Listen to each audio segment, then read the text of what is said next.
이번 챕터에서는 일람표와 재료 견적표를 만들어 보도록 하겠습니다. 우선 먼저 미리 만들어져 있던 일람표를 한번 확인해 볼게요. 처음에 템플릿 선택했을 때 이 템플릿 안에는 문 일람표라는 게 만들어져 있었죠. 더블 클릭해서 한번 보겠습니다. 그러면 이렇게 저희가 일람표를 뽑지 않았는데 미리 만들어져 있던 일람표 양식 안에 저희가 모델링한 이 문에 대해서 일람표를 보여주고 있습니다. 이런 식으로 저희가 또 다른 일람표를 한번 만들어 볼 건데요. 창문 일람표를 만들어 보도록 하겠습니다. 우선 뷰 탭에서 일람표 버튼을 드롭다운 해보시면 일람표 수령이라는 버튼이 있죠. 클릭해 보시고요. 이 중에서 저희가 뽑을 카테고리를 선택해 주시면 됩니다. 창에 대한 일람표를 뽑을 거죠.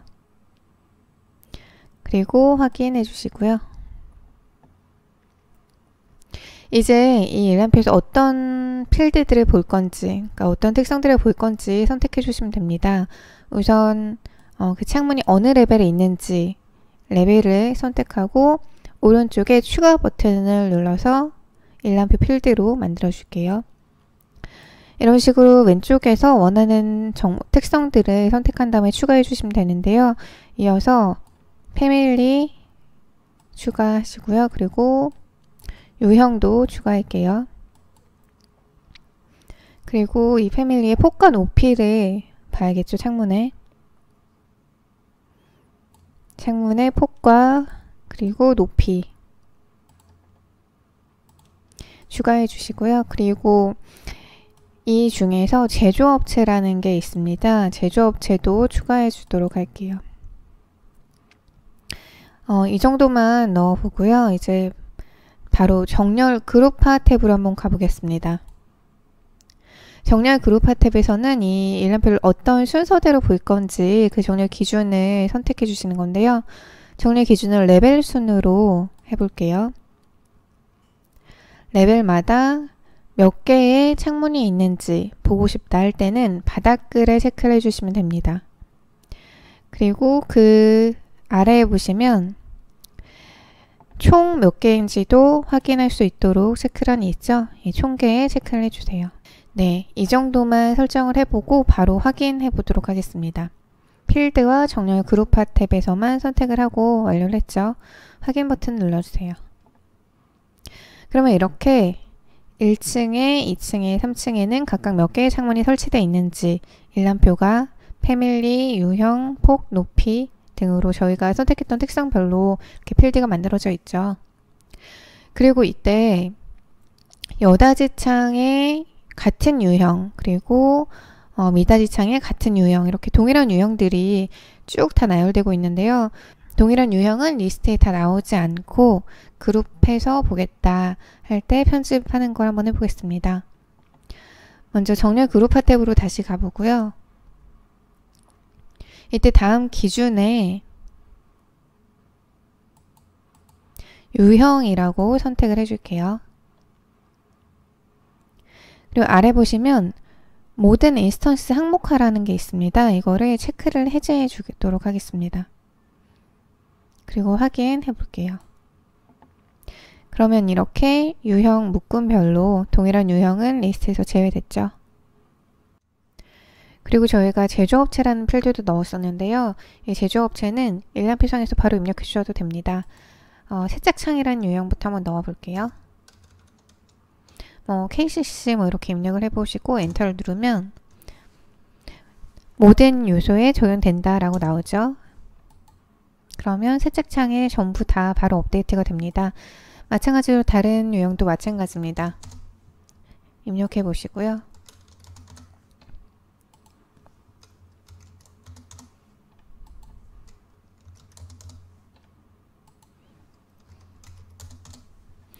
이런 식으로 원하는 필드들을 넣어서 일람표상에서 바로 입력해서 사용하실 수도 있습니다. 저희가 제조업체에 이렇게 입력을 해봤는데 이 특성은 창문의 속성에 그대로 반영이 되어 있습니다. 다시 3D 뷰로 가서 보시면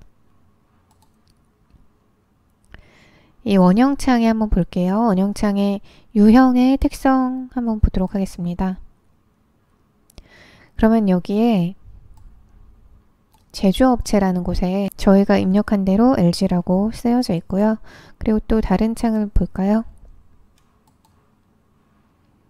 이 여닫이 창에는 KCC라고 또 입력한 대로 그대로 반영이 돼서 있습니다.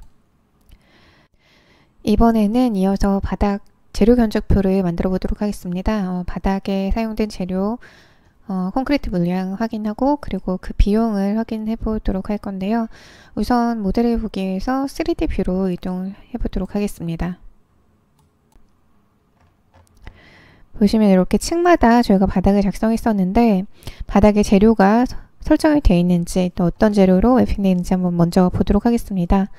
바닥을 선택하시고요. 그리고 왼쪽에 특성창에서 유형 편집 버튼을 눌러서 들어가 볼게요. 그러면 저희가 작성한 일반 150mm 바닥 유형의 전체 특성을 보고 있죠. 근데 구조 재료라고 되어 있는 부분을 보니까 카테고리 별이라고 되어 있고 클릭이 안 됩니다. 이 카테고리 별이라고 되어 있는 거는 재료 설정이 안 되어 있다는 거고요. 이제 재료를 매핑하기 위해서 저희가 구조의 편집 버튼을 한번 눌러볼게요. 그리고 아래 하단에 보시면 미리 보기 버튼 있죠? 열어볼게요. 이런 단일 재료층을 가진 바닥인데요. 재료 설정이 안 되어 있습니다.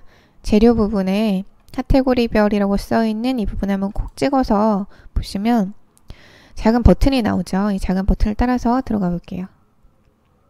그러면 재료 탐색기가 나옵니다. 이때 여기에 콘크리트라고 검색란에 입력을 해볼게요. 그러면 콘크리트와 관련된 재료들이 이렇게 필터 처리돼서 쭉 보여지고 있죠. 그 중에서 저희는 콘크리트, 현장 타설 콘크리트로 선택을 해보도록 하겠습니다. 그리고 바로 확인해 주시고요. 그대로 확인해 주세요. 한 번 더 확인하고 나오시면 됩니다. 이제 바닥에 재료를 설정했으니까 바닥 재료 견적표를 뽑아보도록 할게요. 우선 마찬가지로 뷰 탭에 일람표 안에 있습니다. 일람표를 드롭다운 해보시면 재료 견적이라는 게 나오죠. 재료 견적 버튼 눌러주시고요. 저희가 뽑고 싶은 카테고리는 바닥에 대한 재료 견적이죠. 바닥을 선택하고 확인해 주세요. 마찬가지로 어떤 필드들을 볼 건지 선택해 주시면 되는데요. 먼저 레벨, 몇 층에 있는 바닥인지 선택을 해야겠죠. 그리고 아래쪽에 보시면 패밀리 및 유형을 넣어주겠습니다. 그리고 이제 이 재료가 어떤 재료인지 재료 이름을 추가해 주시고요. 그리고 재료의 최적 추가해 줄게요. 그리고 여기는 재료 단가라는 것도 있습니다. 재료 단가도 넣어주도록 할게요. 네, 이렇게 이 정도만 넣어서 보도록 하고요. 그리고 나서 저희가 창 일람표를 했을 때 봤던 정렬 그룹화 탭으로 가보겠습니다. 정렬 기준은 마찬가지로 레벨별로 보도록 하고요. 다음 기준은 없이 그냥 이대로만 설정을 할게요. 그리고 총계에 체크를 해주시고요. 이제 아까 안 봤던 탭 하나를 볼 건데요. 형식 탭을 한번 보겠습니다. 형식 탭에서 재료 최적 부분에 총계도 보겠다라고 설정을 해줄게요. 최적을 선택을 하고 오른쪽에서 총합 계산을 체크를 해주세요. 이렇게 설정을 마치고 바로 확인해 보시면 이렇게 층별로 어떤 재료가 얼만큼씩 필요한지 미리 확인해 보실 수가 있습니다. 그런데 이때 단가라는 필드도 저희가 넣었는데요. 단가가 지금 빈 공란입니다. 여기에 저희가 클릭을 하고 바로 입력을 해볼게요. 1,000원이라고 입력을 해볼까요? 그러면 같은 재료에는 자동으로 모든 정보가 똑같이 업데이트가 되죠. 이제 단가를 넣었으니까 재료 금액을 한번 보고 싶은데 금액이라는 필드는 따로 없습니다. 이제 저희가 만들어 줄 수가 있는데요. 최저가 단가를 곱한 게 금액이 되겠죠. 같이 한번 만들어 볼게요. 먼저 필드 편집 버튼을 한번 눌러 보겠습니다. 그리고 이 창에서 계산된 값이라는 걸 통해서 저희가 필드를 만들어 줄 수 있는데요. 계산된 값을 클릭을 하고 금액이라는 필드를 만들어 주겠습니다. 이 일람표를 수식을 사용해서 저희가 만들어 줄 수 있는데요. 유형을 최적으로 변경해 주시고요. 수식을 이제 입력해 줄 건데요. 직접 입력하셔도 되지만 오른쪽에 점점점 버튼을 눌러보면 사용할 수 있는 필드들이 나옵니다. 이렇게 최적 선택을 하고 곱하기 그리고 또 점점점 버튼을 눌러서 단가 해주세요. 이대로 확인해 주시고요. 그리고 형식 탭으로 가셔서 금액의 총합도 계산하겠다 선택을 해주셔야겠죠. 그리고 마지막으로 금액의 필드 형식을 한번 보겠습니다. 프로젝트 설정 사용해 라고 되어 있고 여기 수정할 수가 없죠. 이제 프로젝트 설정 사용을 체크를 해제하고 아래 단위 기호를 없음으로 바꿔주세요. 그리고 소수점 자릿수도 0으로 바꿔주겠습니다. 그리고 아래 보시면 자릿수 구분 사용이 있죠. 이거는 세 자릿수 단위마다 코마 표시를 할 건지 말 건지 선택하는 건데요. 해주도록 할게요. 선택해 주시고 확인해 주세요. 그러면 이렇게 최저가 단가를 곱한 금액이라는 필드를 저희가 만들었고요. 이 금액의 총합 계산까지 볼 수가 있겠죠. 네, 여기까지 바닥 재료 견적표를 만들어 봤습니다.